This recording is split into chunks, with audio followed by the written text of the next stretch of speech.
faire un petit essai de voix? Oui, on peut toujours. Encore un petit peu. Encore un peu, voilà. Un peu, beaucoup, passionnément, à la folie, pas du tout. J'ai commencé mon œuvre dans les décombres de l'après-guerre. J'avais 17 ans quand je me suis retrouvée au milieu des ruines à l'issue de ce morbide cérémonial.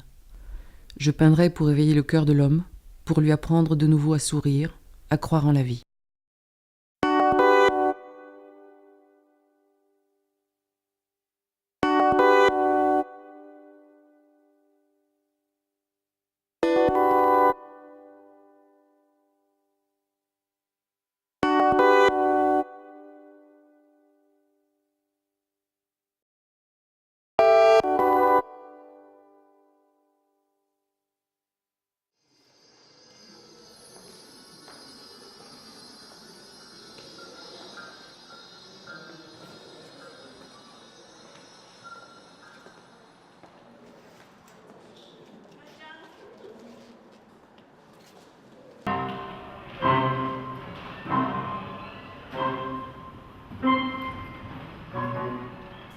J'ai trouvé que ma liberté était dans l'abstraction.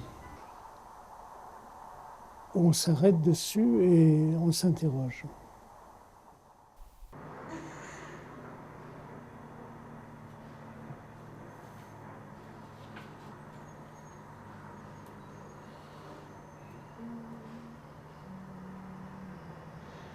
Qui suis-je face au néant? Qui suis-je devant l'angoisse? Ceux qui se cherchent dans l'autre ne trouvent qu'un miroir. Même l'idée qu'ils se font d'eux-mêmes n'est qu'un reflet. Posséder est une illusion. Le terme de notre vie en est la preuve éclatante. Tout ce que nous pourrions et saurions faire, c'est donner. C'est mon livre.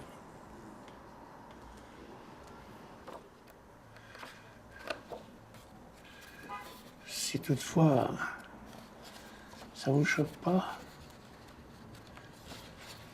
de me voir tout nu, faut peut-être pas en parler trop, mais enfin, avec Jacques Lang, un ministre de la Culture, faut rien dire parce que y a rien à dire. C'est un autre.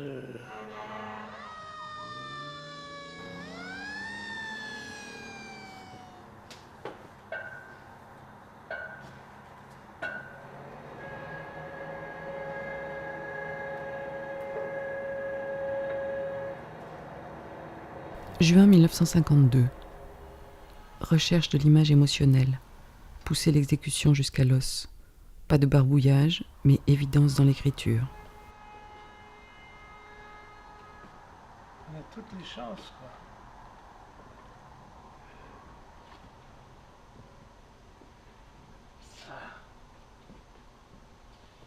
Le combat réel est dans cette conscience de l'humanité qui se transforme, dans un mouvement qui perturbe les données. Ce siècle est essentiellement romantique, bien que ce ne soit pas le mouvement en soi qui intéresse, mais plutôt cette tension du désir qu'il porte. Désir de sentir, de vivre, de pénétrer tout, et surtout l'invisible. Bon, là c'est un ami poète, écrivain, à Raval. Vous connaissez Arabal? J'ai beaucoup de poèmes de lui et beaucoup d'illustrations de livres faits avec lui.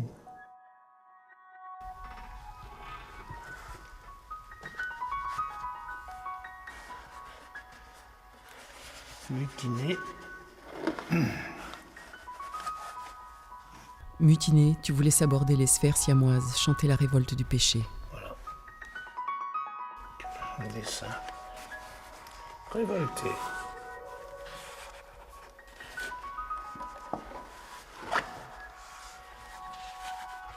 Ravageur.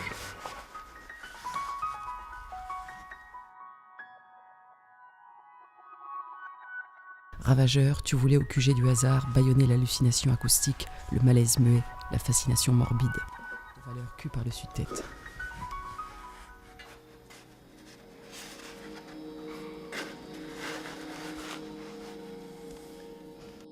Fulgurant, tu voulais incendier la dialectique, la faute, l'égal aux incrédules, le pessimisme. Et on arrive, je crois, à la fin. Oui.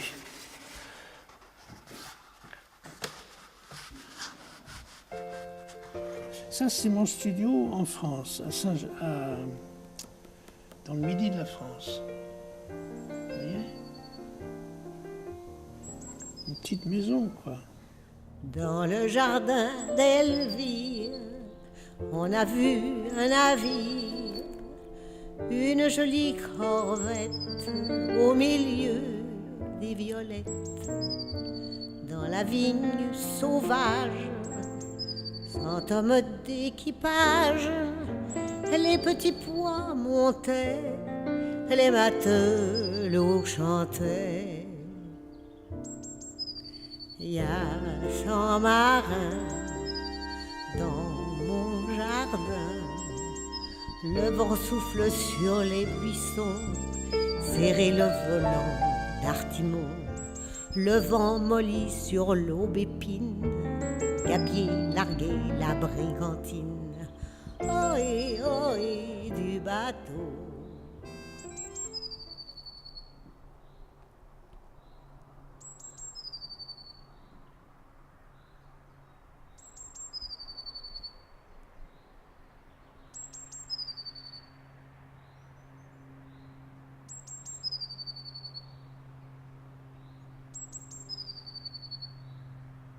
J'avais l'habitude de travailler généralement pour faire des grands formats. Je montais sur des escabeaux et tout ça, mais je trouvais ça assez pénible parce qu'à chaque fois, comme j'aimais me reculer pour voir ce que je faisais et avancer, je dis toujours, en fait, pour faire des tableaux, c'est pas la question des heures, c'est plutôt les kilomètres qu'on fait pour aller et revenir proche du tableau. Je peins pour dire bonjour. Je peins pour supprimer la peinture. Oui, je peins.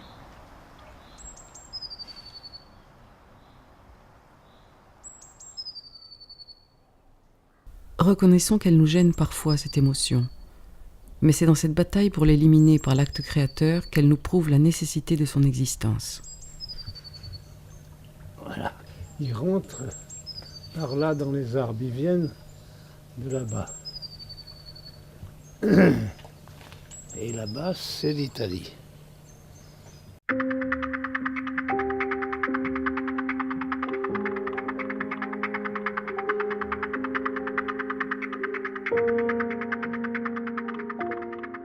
C'était aussi cette période blanche et qui était une décision de m'exprimer à partir du blanc, le blanc étant l'espace. Je dois exprimer dans cet espace le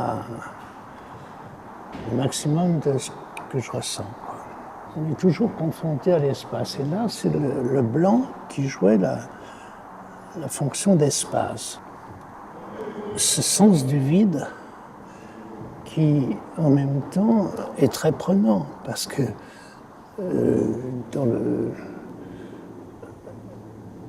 on pourrait dire, il n'y a plus de bavardage. C'est très direct et très grave. Bien que les choses soient très espacées, ça montre aussi le vide, le danger du vide pour le funambule. Pourquoi ces moments euphoriques ? L'alcool, les amis, l'échange de points de vue, autant d'antidotes à ces nuits sauvages où les nerfs greffés de rêves et de cauchemars vous invitent à la lumière, celle qu'on allume et celle qu'on reçoit, vous déroutent dans vos aspirations, vous révèlent à vous-même dans l'urgence d'une décision. Euphorie, insomnie, les unes entraînent les autres. Voilà, exprimer avec les mains.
toujours pris entre ces deux choses, la douleur d'être et l'euphorie de vivre. C'est pour moi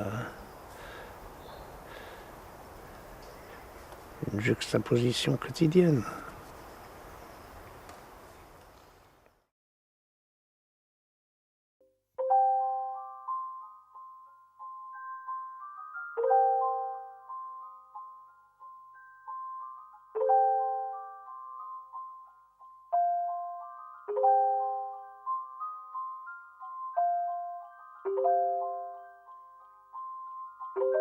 Alors ici, évidemment, je travaille beaucoup mieux qu'à New York parce que j'ai tout ce qu'il faut, quoi. À New York, c'est pas la peinture qui manque puisqu'on l'a fait venir de New York, cette peinture. Mais de toute façon, ce qui manque à New York, c'est l'ambiance extérieure, c'est la fraîcheur, la nature. J'ai besoin de la nature.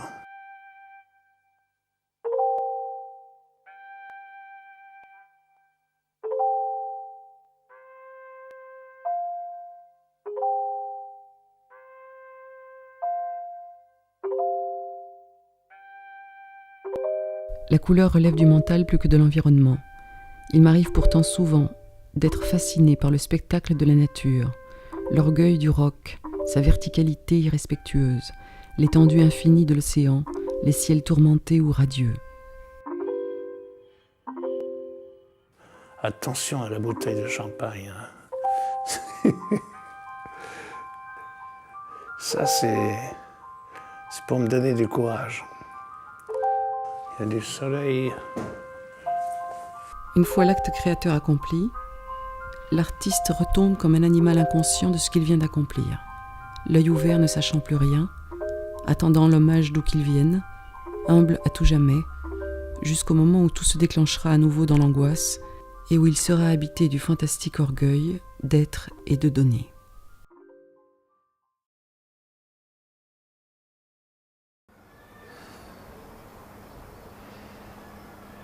Moi, je crois, Jean était peintre et il va toujours être peintre.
Laissez-nous découvrir ce monde avec l'élan de la foi, du désir, de l'amour, nos propres émois sur la vie, la mort, notre présence sur cette terre, notre bonheur, nos angoisses.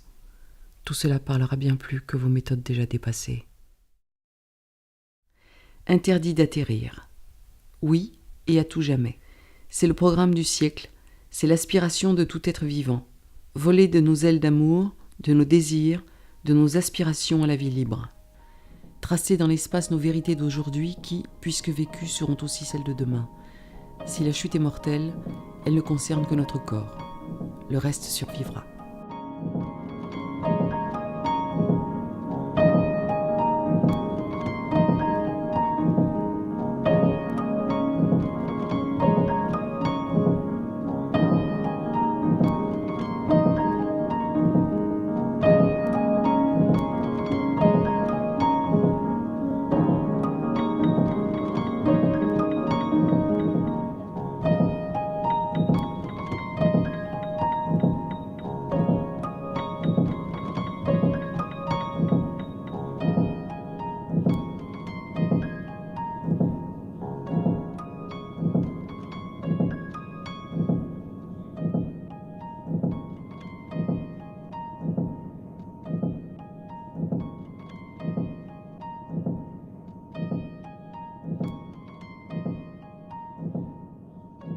vous dire, te dire à toi seul, mon désir de disparaître dans le fond de ta mémoire pour transparaître par instant dans le plus clair de ton regard.